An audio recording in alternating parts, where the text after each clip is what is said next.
Still no Incredibles 2. Cars has a trilogy.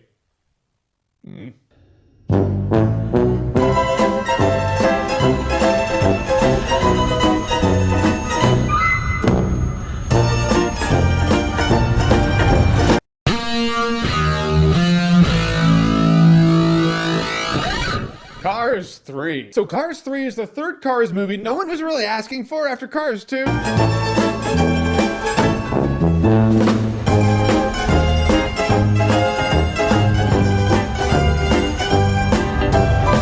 Cars 3 stars the character Lightning McQueen, and not the tow truck Larry the Cable Guy character. That is an improvement over 2.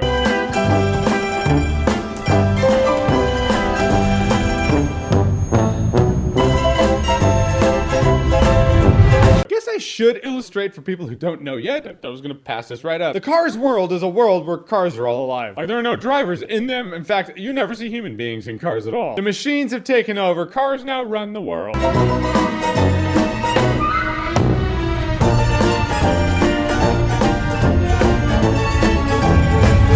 Lightning McQueen is a race car. He's on the top of his game. Then the new wave of young cars comes out. Then he gets beaten. He's in a slump.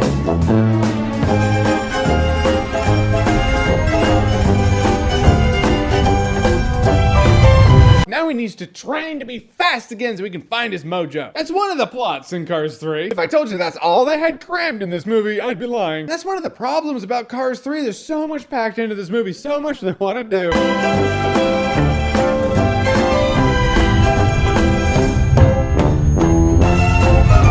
If you shave off one or two of the plot points, you can focus up some of the characters, focus up the movie, focus up the story, focus up the plot. I really believe there is a good movie somewhere hidden deep in this mess called Cars 3.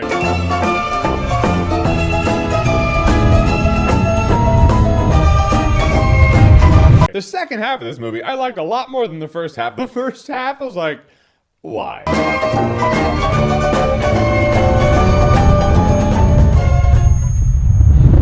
The jokes weren't landing.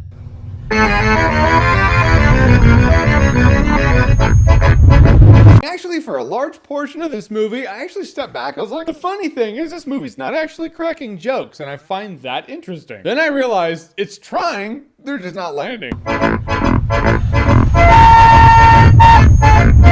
Which makes it so much worse. There's this one dialogue scene between Lightning McQueen and his personal trainer, and I was like, that's actually a surprisingly good dialogue moment in this movie. And then later on down the line, it tries to continue what they started there, and at the point they do is just too late. This movie's pretty much the plot of 3 Rocky movies crammed into one. That's what I mean when I say there's just a lot in here that they need to shave off. If you want to take the plot of one of the Rocky movies, fine. If you want people to walk out of the movie and be like, ooh, it was like Rocky this and Rocky that mixed into one, that's also fine. 3, too much. Too much for a Pixar kids movie anyway.